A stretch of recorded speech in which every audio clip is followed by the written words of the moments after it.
কিন্তু আমাদের ঘুম আসে কেন? মনোযোগ নেই। ঘুম আসে কেন? বুঝি না। ঘুম আসে কেন? আয়াতের প্রতি আকর্ষণ নেই। হ্যাঁ, সুন্দর করে পাঠকারী হাফেজ রাখতে হবে, যাতে আয়াতের প্রতি আকর্ষণ আছে, তেলাওয়াত করতে। সুন্দর করে পাঠকারী না রাখলে কি হবে? তখন আপনি যখন একটু বুঝবেন না, তেলাওয়াতের আকর্ষণ হবে না, তখন আপনার ঘুম আসবে। আপনার মন চাইবে যে হাফেজ সাহেব আজকে এত দেরি কেন করতেছে, রুকু কেন যাচ্ছে না, শেষ করে করতেছেন, এটা মন চাই না। কারণ আপনি এটা আকর্ষণ কলবের সাথে আকর্ষণ হচ্ছেন। আর তেলাওয়াতের আকর্ষণ যদি অন্তরের সাথে হয়, আপনার মন চাইবে যে আরো বেশি পড়ো, লম্বা আরো বেশি হোক। এটা এই জন্য পাঠকারী সুন্দর হতে হবে, শুদ্ধ হতে হবে। শুদ্ধ না হলে, সুন্দর না হলে আকর্ষণ সৃষ্টি হবে।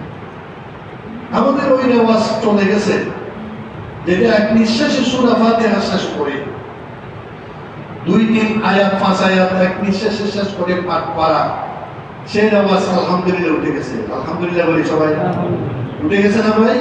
উঠে গেছে। এখন পছন্দ করেন এখন এক নিঃশ্বাসে সূরা ফাতিহা। আল্লাহ বলছেন যে আমি 7টা আয়াত দিয়েছি, 7টা আয়াতে, প্রত্যেক আয়াতে বান্দা আমার কাছে যখন আবেদন করে আমি জবাব দিই।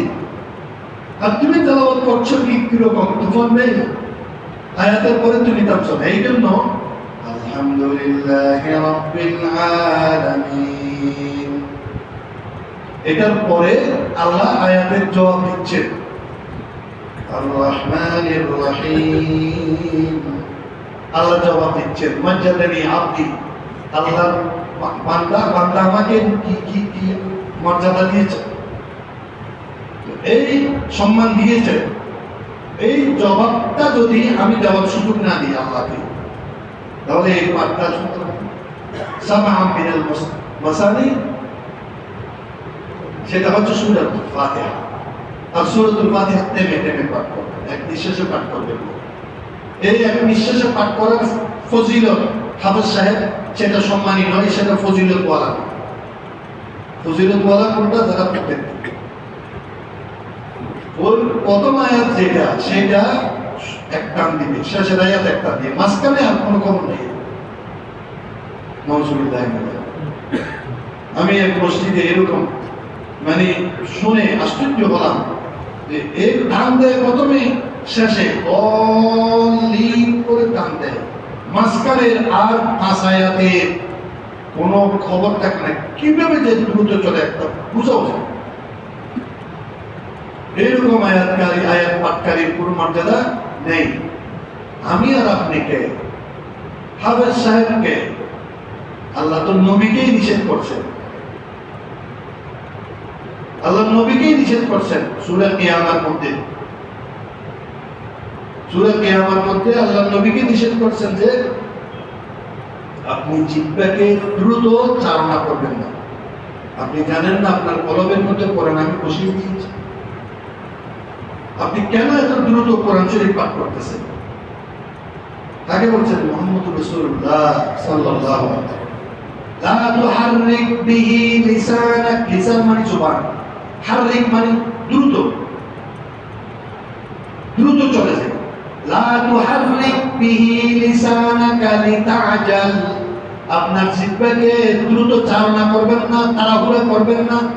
ইন্না আলাইনা জামআহু ওয়া কুরআনা, আমি কোরআনকে আপনার কলবের মধ্যে আমি জমা করে দিয়েছি। সুবহানাল্লাহ। যেখানে মহান আল্লাহ মহান নবীকে যেখানে নিষেধ করে দিয়েছেন আপনি জিহ্বাকে দ্রুত চালনা করবেন না, তাহলে আপনি আর আমিও মুক্ত মুখে এই কোরআনকে দ্রুত পাঠ করার মতো কে?